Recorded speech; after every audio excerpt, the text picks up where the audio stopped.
Good evening, this is Goldie, also known as Mr. Anecdotal, Mr. Pasty, and the Talking Head. It's Wednesday's March 2nd, 2011. I've got a live studio dog camper guest. Remember, most importantly, I rant, so you don't have to. By the way, if I don't have your email and you'd like to receive the script of each show, send me your email to my new email address, goldyrant@gmail.com. I watched David Letterman on February 23rd, 2011. I used to watch him. And I have to say, I must have completely lost my sense of humor, because not only was he not funny at all, but I was irritated at how they put up an applause sign after every joke so that they don't have to hear the crickets, because there's probably not a laugh sign in that studio. I mean, literally they were clapping at every joke, not laughing. Strange. I'm starting to look at a companion show to this rant that will involve one or more guests and total control by me, pretty much like O'Reilly does it. I'm calling it the Square Round Table for now.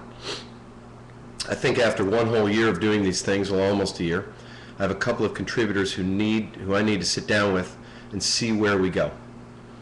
It will not be a replacement to this show. It will just be a supplement to the current Goldie's Rant tutorial, which is what this is. I'm going to try and video a few, and this will force me to put up a website. There won't be scripts. It'll be unscripted. All right, I want to let everyone know that this rant or anti-rant is actually a tutorial, not a radio show. Not a call-in show, not a show with a guest host. It's the culmination of 1 week's thinking by me and talking with my friends, real ones on the phone or in person, and reading by me, and talking with friends, and listening by me, and talking with my friends. I'm trying to put together a comprehensive connection of messages and events for some particular reason, I'm sure. I do know that one major reason is the anxiety that intelligent people feel who are just trying to put food on the table for their kids when they turn on a station that is spewing pure message, let's say Fox. One particular example is someone who I met on a plane recently. We'll call her Plane Companion. She told me, Plane. She told me that the totality of the lives overwhelmed her, and she could not watch, say, O'Reilly or Glenn Beck. I rant so you don't have to. I realize that this rant is the sole thing that keeps me from losing my sanity at seeing all of those blatant messaging, lies, and legal corruption. It allows me to not get caught up in it as a taxpayer, except when it suits me in a speech to be a taxpayer, but as an observer. It keeps my heart beating relatively correctly, and I truly enjoy getting over the morality of the lying to the message and content of the lying.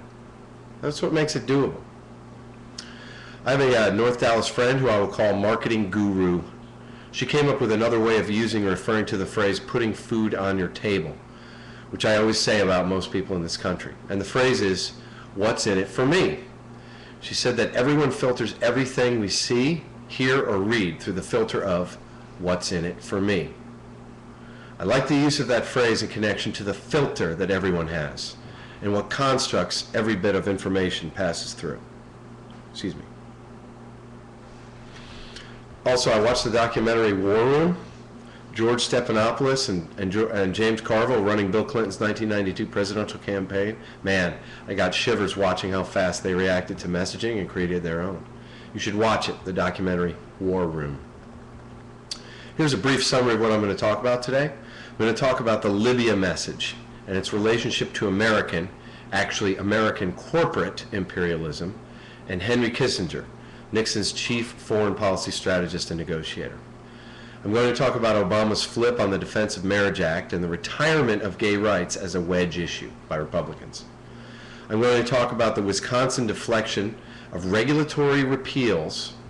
Okay, again, the Wisconsin deflection of regulatory repeals under the guise of union busting and the alignment benefiting Koch Industries and other wealthy donors.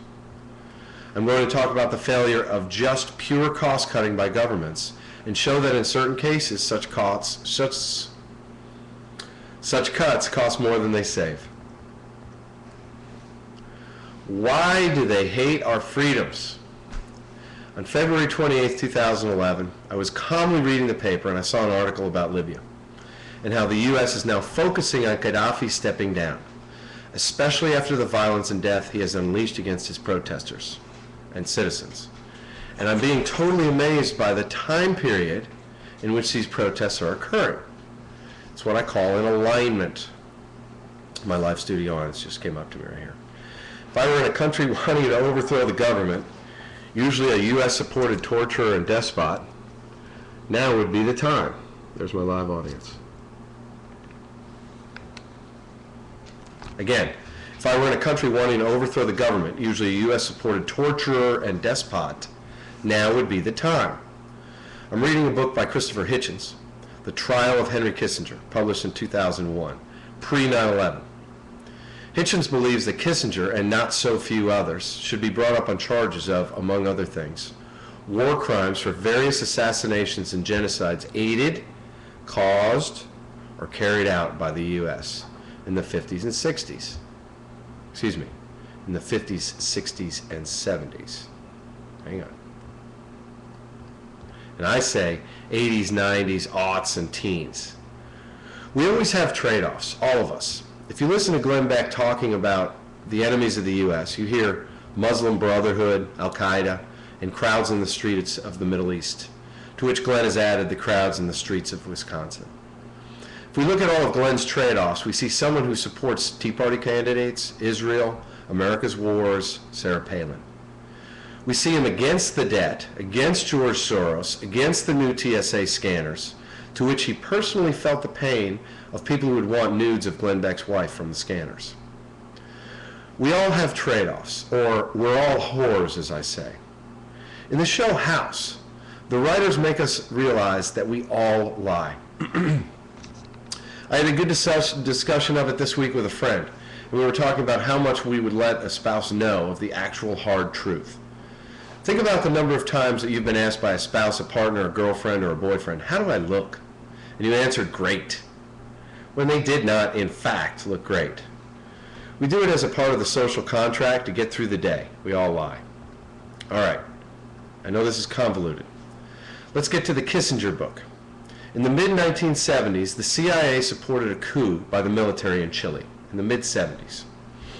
In some revisionist history by the CIA regarding payments to Pinochet's security chief, Manuel Contreras, under Kissinger's direction, comes a quote from the book, showing the absolute non-caring by those at the top about paying human rights abusers.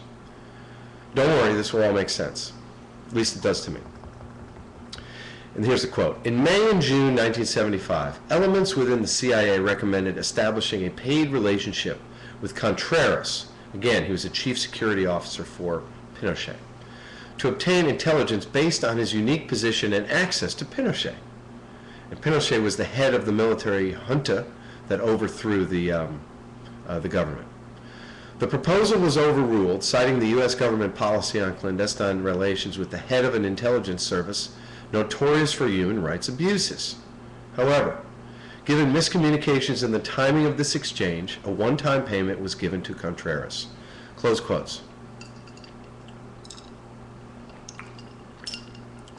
This quote is from a particular report for the 40 Committee, of which Kissinger was the chairman under Nixon. And he was described as a micromanager. Big time. Hitchens continues. The report also contradicts itself, stating at one point that Contreras' activities were opaque, and another that, within a year of the coup, the CIA and other U.S. government agencies were aware of bilateral cooperation among regional intelligence services to track the activities of, and in at least a few cases, kill political opponents. This was the precursor to Operation Condor, an intelligence sharing arrangement among Chile, Argentina, Brazil, Paraguay, and Uruguay, established in 1975. Okay. Now it said bilateral cooperation. That means between the U.S. government and these countries. Basically all of South America. Let me put it in modern terms, okay? This is my point. It's Operation Condor, that we're sharing intelligence. We're supporting governments that are despotic torturers. Many disappearances. we were giving money to them. Now, I want to put it in modern terms. An intelligence sharing arrangement among, modern terms, Saudi Arabia, Kuwait, Bahrain, Oman, Yemen, Egypt, Israel, Pakistan, Tunisia, Turkey, Somalia, and now Iraq and Afghanistan. Get it?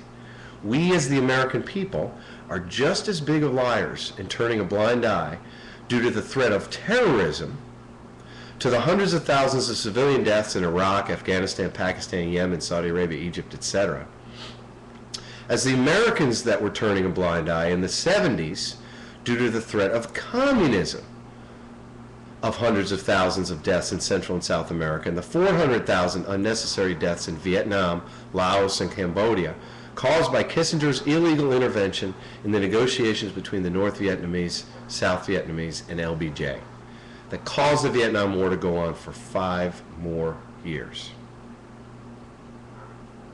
All right? So all I've done here is take this Kissinger book, look at those countries and the threat, communism, and put it in modern terms and where we hear the threats from. And look at every single one of those countries. We always support the torturer. Always. Does it work out for us? In the short term, it seems to. It's corporations wanting access to minerals and oil. Why do they hate our freedoms? This is a great time to see Republicans and other corporatists in the Democratic Party, because there's many there as the Republican, squirm over events in the Middle East.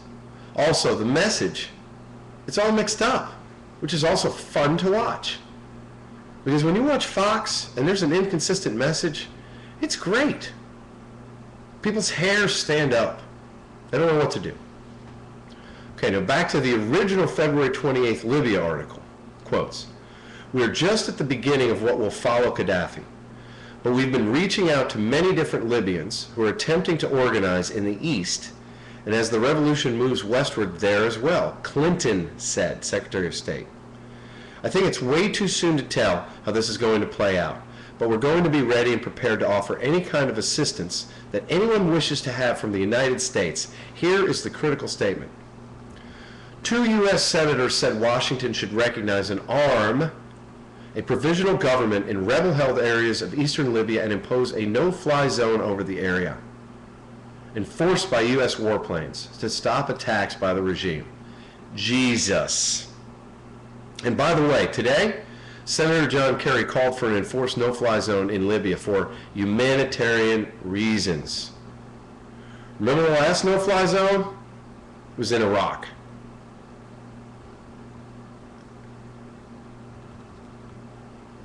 Again, here we go again, you know? John Bolton, February 28th, 2011 on Fox News. He's a former ambassador to the UN for the U.S. under George W. Bush's regime. The U.S., this is him speaking, the U.S. should recognize an alternative government. I have to ask, why Libya and not Egypt and not Tunisia and not Saudi Arabia and not Iraq, where arrests have been made? All right, from the New York Times on March 2nd, 2011. Libyan rebels said to debate seeking UN airstrikes. In a sign of mounting frustration among rebel leaders over Colonel Muammar al-Gaddafi's diminished but unyielding grip on power, rebel leaders here are debating whether to ask for Western airstrikes under the United Nations banner, according to 4 people with knowledge of the deliberations. By invoking the United Nations, a council of opposition leaders made up of lawyers, academics, judges, and other prominent figures. Okay, what a message. Lawyers, academics, judges, and other prominent figures seeking to draw a distinction between such airstrikes and foreign intervention, which the rebels say they emphatically opposed. Okay, they want to try and draw a distinction between the airstrikes and foreign intervention. Quotes, "He's destroyed the army. We have 2 or 3 planes," said a spokesman for the council, Abdel Havdi Goga. He refused to say if there would be any imminent announcement about such strikes, but he wanted to make it clear. If it is with the United Nations, it is not a foreign intervention. So let's use that message The U.S. will be in there with troops and we'll call it UN. Wear a different helmet. That distinction is lost on many people, and any call for foreign military help carries great risks. The anti-government protesters in Libya, like those in Tunisia and Egypt, have drawn broad popular support and great pride from their status as homegrown movements that have defied autocrats and without outside help. Any intervention, even one with the imprimatur of the United Nations, could play into the hands of Colonel Gaddafi, who has called the uprising a foreign plot by Western powers that seek to occupy Libya. If he falls with no intervention, I'd be happy, one rebel leader said. But if he's going to commit a massacre, my priority is to save my people. Remember what liars do? They focus on the true part of any statement that they make. So, if you extrapolate that to the message that the U.S. puts out, you see how we are stressing the Libyan overthrow and are pointing to our continuing outrage for decades against Gaddafi's rule there, versus the scores of other countries with torturers and oppressors that we've supported for decades. It's genius. Why do they hate our freedoms? By the way, Libya produces 1.8 million barrels per day from Wikipedia. Over the weekend, gas went up 20 cents a gallon and another nickel since. Airlines are raising fares dramatically. Behaviors of drivers may change. I think they already have. I think they've recognized they're paying $3 a gallon or $3.25 a gallon, but they didn't. It takes a little thing to just stare at it on the screen and see it going up really quickly. I'm working with the delicate genius in Houston on what will truly happen with this increase. Stuart Varney on Fox on February 28, 2011 said, "We could actually say that Libya has cost us 20 to 25 cents per gallon." And I have to ask, Stuart, what the heck does that message mean? I know, actually. All right, I've stated in the past that gay marriage is not going to be the big wedge issue this year for the Republicans, but it will actually be abortion. From the New York, here's some evidence that it's no longer a wedge issue. From the New York Times regarding Obama's statement that he will no longer enforce the Defense of Marriage Act. Gay marriage seems to wane as conservative issue by Michael Dushier and Cheryl Gay Stolberg, published February 24, 2011. President Obama's decision to abandon his legal support for the Defense of Marriage Act has generated only mild rebukes from the Republicans hoping to succeed him in 2012. Evidence of a shifting political climate in which social issues are being crowded out by economic concerns. The Justice Department announced on Wednesday that after 2 years of defending the law, held by proponents in 1996, during Clinton's rule, as a cornerstone in the protection of traditional values, the President and his Attorney General have concluded it is unconstitutional. In the hours that followed, Sarah Palin's Facebook site was silent. Mitt Romney, the former governor of Massachusetts, was closed-mouthed. Tim Pawlenty, the former governor of Minnesota, released a web video on the labor union protests in Wisconsin and waited a day before issuing a marriage statement saying he was disappointed.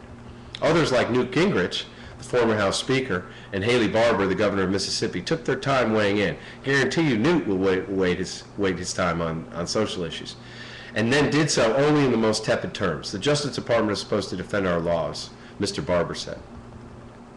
Asked if Mitch Daniels, the Republican governor of Indiana and a possible presidential candidate, had commented on the marriage decision, a spokeswoman said that he hasn't. And with other things we have going on here right now, he has no plans. The sharpest reaction came from milquetoast Mike Huckabee, the former Arkansas governor, Fox contributor as a Fox show, in an interview here during a stop to promote his new book, who called the administration's decision utterly inexplicable. If gay marriage was a wedge issue, you would hear absolutely consistent messaging out of the Republican candidates. Again, think about it. If it were a real wedge issue, you would be hearing about it from everybody. You're hearing about abortion from everybody. That's what a wedge issue is. A few years ago, the president's decision might have set off an intense national debate about gay rights. This is back to the article. But the Republicans' reserved response this week suggests that Mr. Obama may suffer little political damage as he evolves from what many gay rights leaders saw as a lackluster defender of their causes into a far more aggressive advocate. The wedge has lost its edge, said Mark McKinnon, a Republican strategist who worked for President George W. Bush during his 2004 campaign, when gay marriage ballot measures in a dozen states helped turn out conservative voters. Mr. Obama's move provoked some outrage, especially among evangelical Christians and conservative groups like the Family Research Council. In a statement Wednesday, Tony Perkins, president of the council, condemned the president's decision as pandering, of course. But Republican strategists and gay rights activists said on Thursday that the issue's power as a political tool for Republican candidates is diminishing. While surveys suggest that Americans are evenly divided on whether the federal government should recognize gay marriages, opposition has fallen from nearly 70% in 1996. This is the best evidence of the abandonment of gay marriage as a wedge issue. Plus, anti-gay Republicans no longer have don't ask, don't tell as something to point to in arguing their homophobic points of view. The New York City Council is attempting to pass a law. Here's something that's kind of separate, it's the opposite side. The New York City Council is attempting to pass a law regarding requirements to put forth pro-choice messages, okay? They passed a law requiring putting forth pro-choice messages onto private pro-life organizations. If this ordinance passes, the government would compel speech in pro-life organizations and their facilities. So a pro-life organization is going to be an organization that's helping you with your adoption or your birth. These organizations would have to post signs saying that they don't offer abortion, contraception, or referrals for birth control in your pro-life facility. If you do not post those signs, you'd be put in jail. Now, besides being stupid, this reminds me of the gay marriage civil union issue. The words, gay marriage civil union. There are some gays that refuse to accept civil unions with all of the legal rights of marriage. So in other words, if we were to say, we'll give you civil unions, we're just not going to call it in the law the word marriage. And many gay rights activists actually continue fighting for a legal recognition of the word marriage. Why? And why do you care about that? I mean, well, I do know why you care about that, but you can get everything and then just let it go, and in a few years you can change the word marriage. In New York, I have to ask, why would you possibly give the pro-life organizations the argument that they are being oppressed by the big government baby killers? And that's what this type of law does. Why? You're idiots. If you guys are Democrats there in New York City, you are idiots to give them fodder. Do not give them ammunition. That's what you gave them. If a woman's going to have an abortion, she's going to have an abortion. If she's not going to have an abortion, she's not going to have an abortion. The odds of convincing somebody to go one way or the other, it's a tiny sliver. Tiny. All right, going to the issue of public unions, the Tea Party cuts, and the problem of rich donor backers of such organizations, with which we may have some periods of alignment. From Paul Krugman in the New York Times, February 25th, 2011. And Krugman is talking about the 144-page bill to eliminate collective bargaining for Wisconsin public unions. All right, quotes. For example, the bill includes language that would allow officials appointed by the governor to make sweeping cuts in health coverage for low-income families without having to go through the normal legislative process. And then there's this. Notwithstanding sections 13.48 and 16.705, the department may sell any state-owned heating, cooling, and power plant, or may contract with a private entity for the operation of any such plant, with or without solicitation of bids, for any amount that the department determines to be in the best interest of the state. Notwithstanding sections 196.49 and 196.80, no approval or certification of the Public Service Commission is necessary for a public utility to purchase or contract for the operation of such a plant, and any such purchase is considered to be in the public interest and to comply with the criteria for certification of a project under section 196.49. This is still Krugman. What about that? The state of Wisconsin owns a number of plants supplying heating, cooling, and electricity to state-run facilities like the University of Wisconsin. The language in the budget bill would, in effect, let the governor privatize any or all of these facilities at whim, without bidding.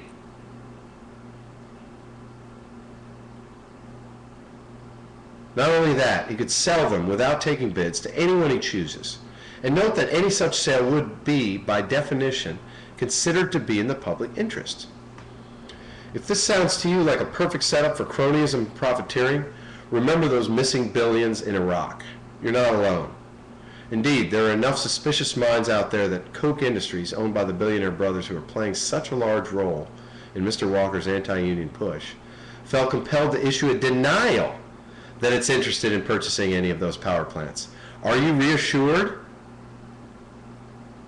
Remember when the cops came up to me after my rant about the cameras, my citizen communications, and they said, we would never allow images of your daughter in a bathroom be put on the internet for money by anyone. Don't worry, it's us. When I talk about alignments, I'm talking about times that we want to use our alignments with those that we generally oppose in order to get our agenda through. So, if you remember, I've talked about, in terms of alignment, Rick Perry saying that as an emergency item, eminent domain was a big deal to him. He's trying to use it, whether he's running now or whether he's running in 4 years. He was a big eminent domain guy with his Trans-Texas corridor. I hate eminent domain, hate it. But he's aligned with us, so we have to use that alignment when it happens. All right. So when we talk about alignments, we were talking about times that all right, we got it. In this case, the Kochs realized that the Tea Partiers were generally people that were fed up with their taxes going to all those poor people. They massaged the message, Tea Party. They massaged the message so that it became smaller government. And with smaller government comes the spoils of insufficient regulation to those that are the regulated. Remember from BP? Actually, the regulated donors. So when we see some of the items that are in Wisconsin's budget, and we see the items that are being cut, and we hear of the items that will eventually be cut from the federal budget, we fear. No, we know that the structural regulatory defect is at work again. The regulated, right, the regulations. Rich donors and other groups that can raise money have a disproportionate power in the political process because under Citizens United, a Supreme Court case, they can spend as much as they want as a corporation, union, or other group on federal elections.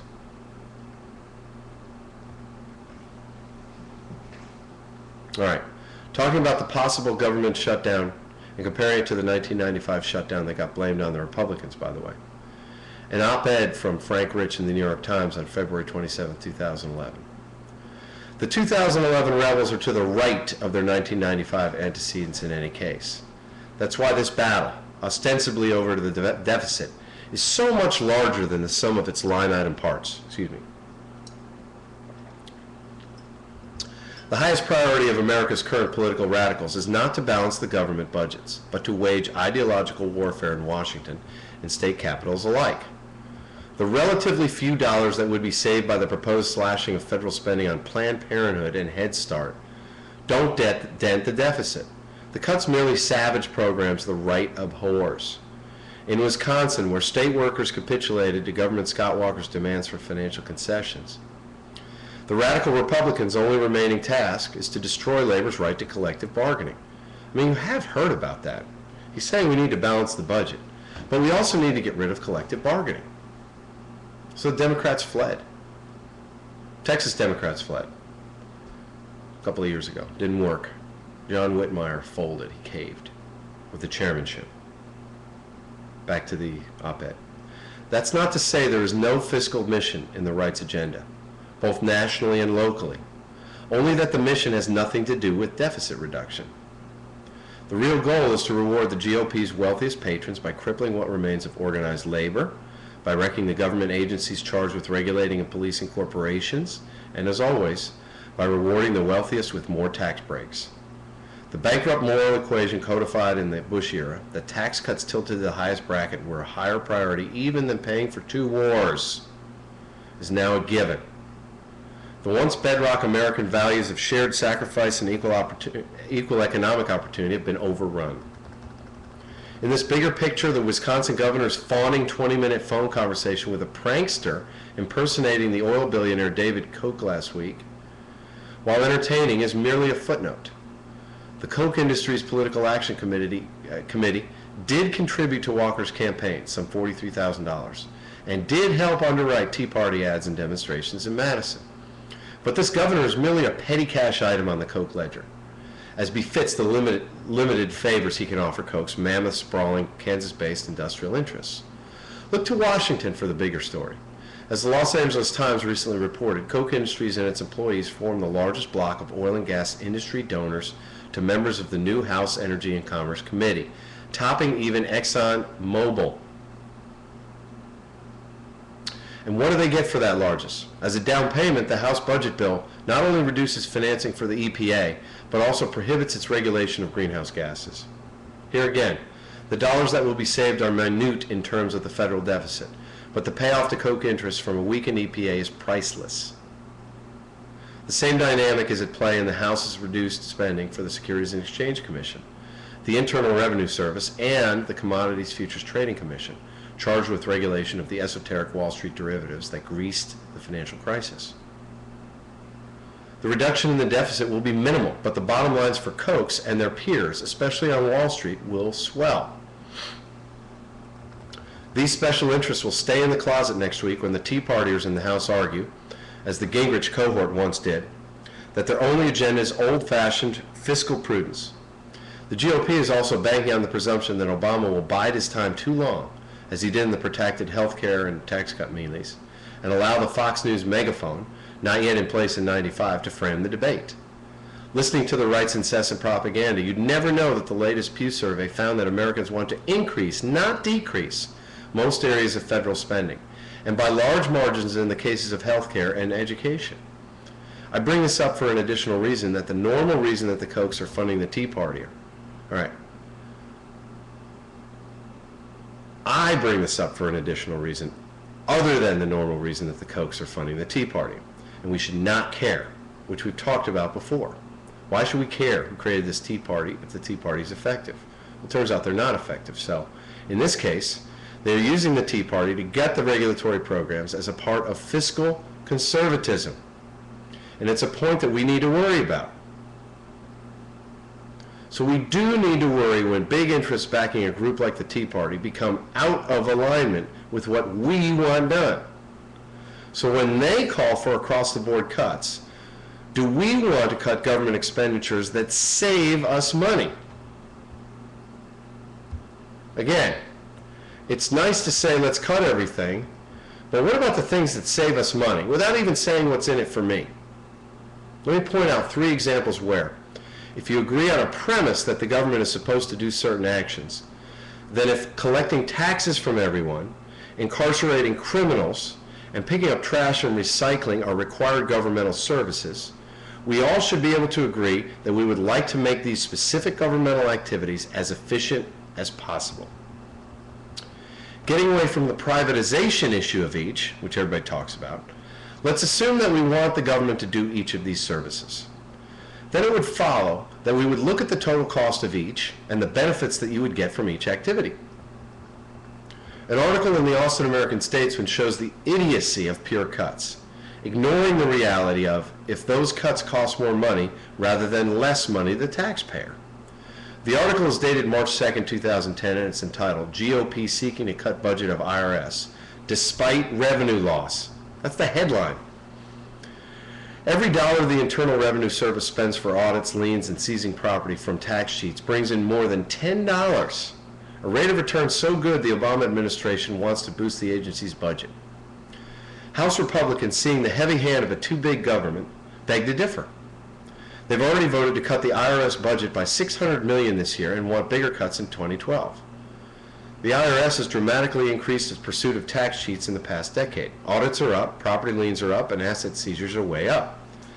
President Barack Obama and Democrats in Congress see stepped-up enforcement as a good way to narrow the nation's budget deficit without raising tax rates or cutting popular programs. Actually true.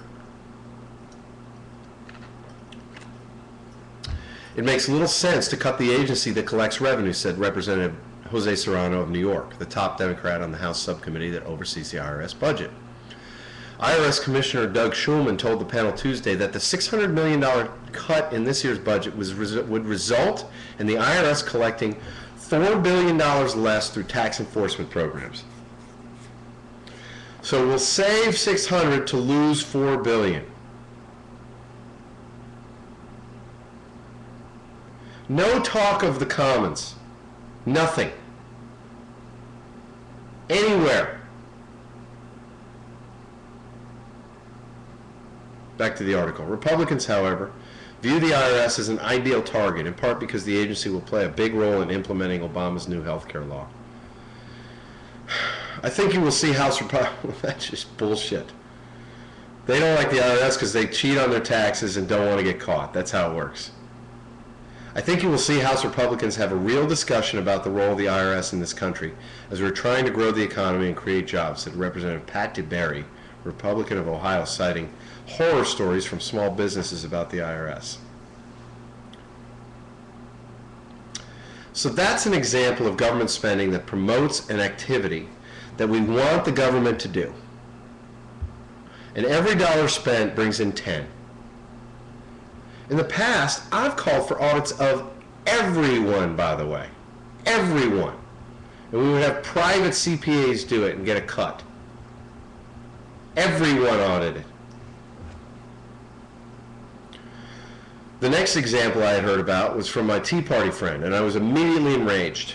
But just like the show Baggage with Jerry Springer, you have to wait for the explanation before passing judgment. Here it is. City seeks reality show participants. Channel 6 to showcase families cutting back waste. This is November 15th on KXAN. In honor of America Recycles Day, the City of Austin's Solid Waste Services Department announced Monday the search for 4 Austin families to participate in a new reality show style competition called Dare to Go Zero.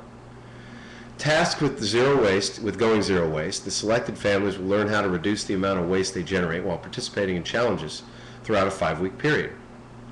The family with the largest percentage of waste loss will be the winner and will receive a grand prize. The grand prize and selection of families will be announced in January 2011.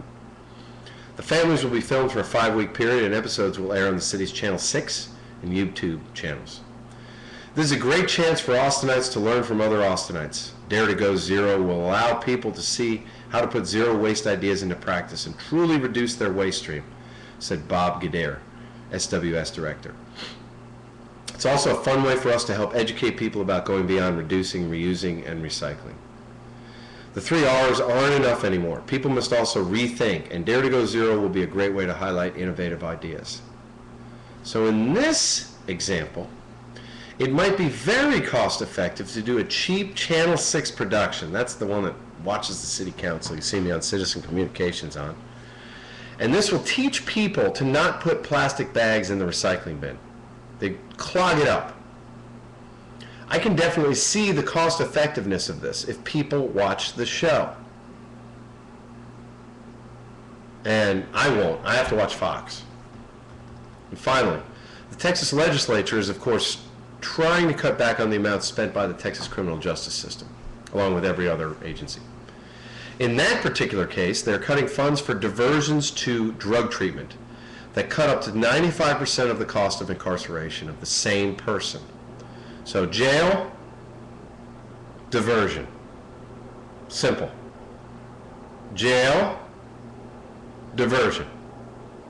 So we will have to build more prisons since there won't be the diversion option.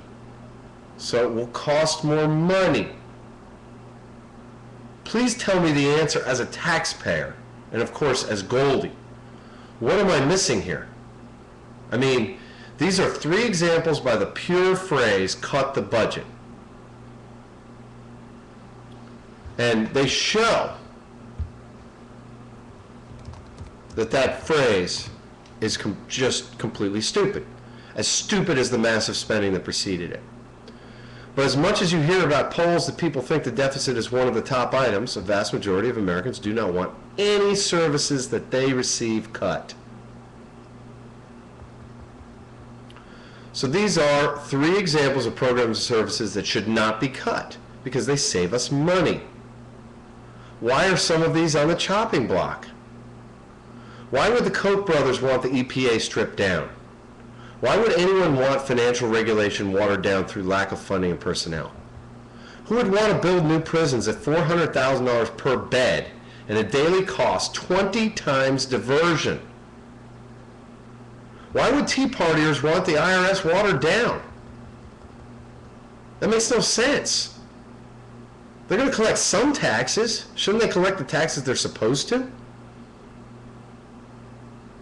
All right, I've called for the abolition of public education.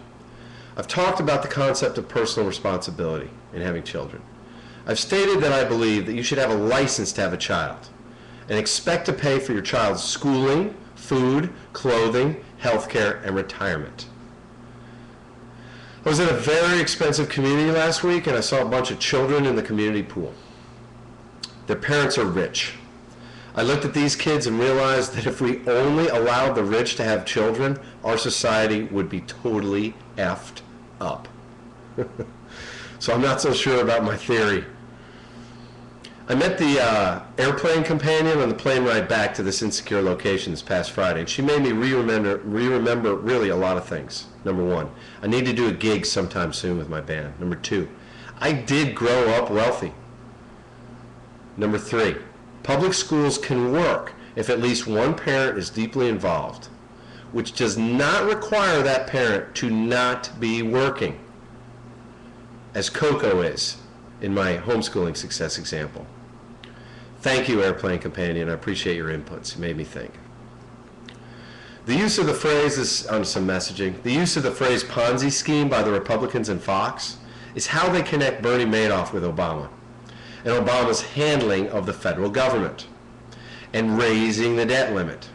It's just a big Ponzi scheme. You hear it over and over again. And you'll even hear it said by the judge, Judge Napolitano. Madoff is in jail, but these people in big government aren't. And you will definitely hear the use of the phrase, as bad as Bernie Madoff. Keep an eye out for it. That's all there is today. I want to thank our sponsors, all of which support this form of conversation, but not necessarily the content. PianoByAngelo.com, Angelo Limbesis, who teaches keyboards. If you have a kid, call him up, use him. He's great. ZetaDesign.com for all of your decorative painting needs. AustinAreaPlumbing.com for all of your Austin plumbing problems. Seriously, he solves everything. www.ticoadventurelodge.com, a small hotel in Samara, Costa Rica. I've stayed there many times. CNC Surf School in Samara at www.cncsurfsamara.webs.com. La Vela Latina, a great sunset bar and restaurant in Samara. Ambar Tequila at www.santospirits.com, an extremely smooth tequila. We're out of it, by the way. Another cool little hotel in Samara at www.villablancasamara.com, and of course, the Delicate Genius in Houston, who's a platinum sponsor. Thanks for coming out.